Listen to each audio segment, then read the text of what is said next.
Hey, what is up, guys? Welcome to Poketalk TV. I am your host, Brian, and today we're going to be doing something a little bit different. We're in Pokemon Violet, and we're going to talk to you guys about hyper training for your Pokemon. So what is hyper training? Just can you get out of that? Thank you, darling. So hyper training is basically maxing out the base stat for a given stat. So if you look here at my Azumarill, for example, on the right hand side there, you can see that I've got some stats. So like my special attack is no good, doesn't matter, I don't use that on my Azumarill. You can see that she's got best in speed, attack, and defense, but then you see that my HP and my special defense are hyper trained. So what that means is I have increased her base stats. Now these stats that you see here, they're not 100% accurate because you can see that the little highlighted area there has it's going in the different areas. So that's basically also taking in consideration your effort values, or EVs, which is something completely different. We'll talk about that in another video, but just know that yours would be different even if you hyper trained it,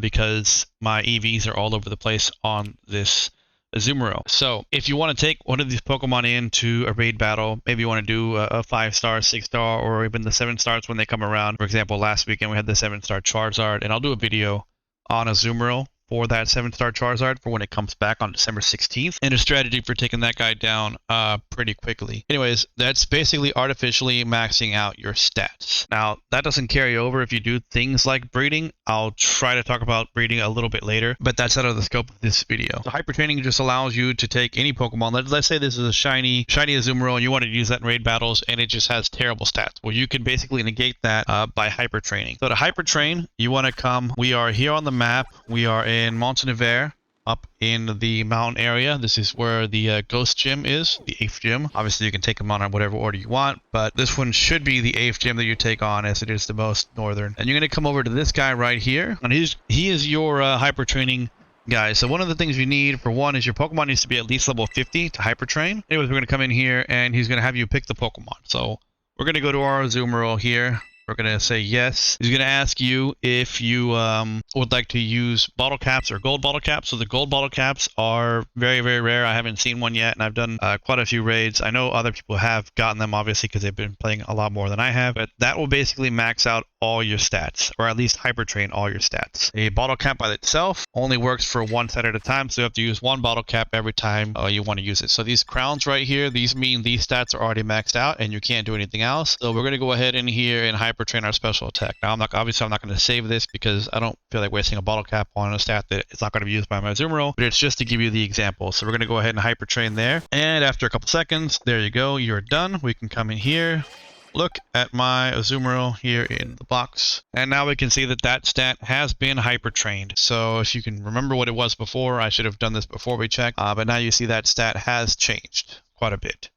and that's mainly because we brought up that individual value. So bottle caps, where do you get them? There's a few ways. So you can find them out in the wild, like out in the world, and pick them up. Maybe you can find them in the desert area where you can see all those little shining bits outside of, let's see here, where is that town? I am not good with the names of these places, but you might be able to find some over here outside of this town where you fight the I believe that's the water gym. You can also buy them from Delibird Presents, so you can go to any Delibird Presents on the map and pick them up. They're 20,000, whatever currency you use, whether it's the Pokédollars, whatever you want to call them, or the LP. The other way you can get them is from doing 5-star, 6-star, and 7-star raids. That's where I've gotten all of mine. Actually, no, I think I picked one up off the ground before, but usually you're going to get them from raids. It's got a low drop rate, but if you do enough 5-star, 6-star, 7-star raids, obviously there's no 7-star raids right now, but when the Charizard comes around, if you do enough of those, you will get quite a few of them. I've gotten, I don't know, probably like 10 or 12, and I've done some hyper training along the way. So hyper training is great for when you want to use a Pokemon for battles. Obviously, there's a lot more things that go into a Pokemon or setting it up for battle, right? So you've got your base stats, or your IVs. You've got your effort values, which is something different. We'll try to cover that in a different video if you guys want me to cover that. Obviously, there is the move set. That's important. The Pokemon's ability. You want to make sure you have the right ability set up for that, and your proper nature. And so there's a lot of things you can go into that. I'll try to cover a lot of that when I go over my Azumarill for taking down the Charizard. One thing that hyper training doesn't affect at all is if you want to breed. So you can see that those stats, when I showed you guys those those stats were hyper trained. That does not mean that if I hyper train all the stats on a Pokemon here, like this is Azumarill, that whenever it breeds, it's going to pass down a bunch of perfect stats or IVs.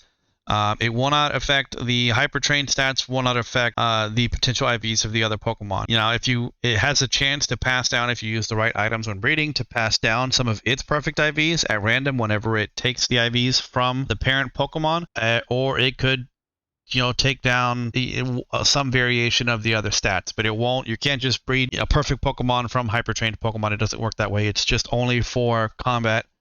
For that Pokemon's life. It's like that Pokemon itself improved through training over time, and it can't pass that down because it didn't have that innate ability. So that's been hyper training. I hope you guys found the video useful. If you did, do please consider, as my character over here is bracing herself from the wind, do please consider dropping me a sub. This is kind of a new type of content for me. Usually I do a lot of Pokemon opening and is it worth it videos for different Pokemon products, but if you like this, drop it a like, give me a sub. I would very much appreciate it, and I will see you in the next video. Thanks for watching, guys. Take it easy.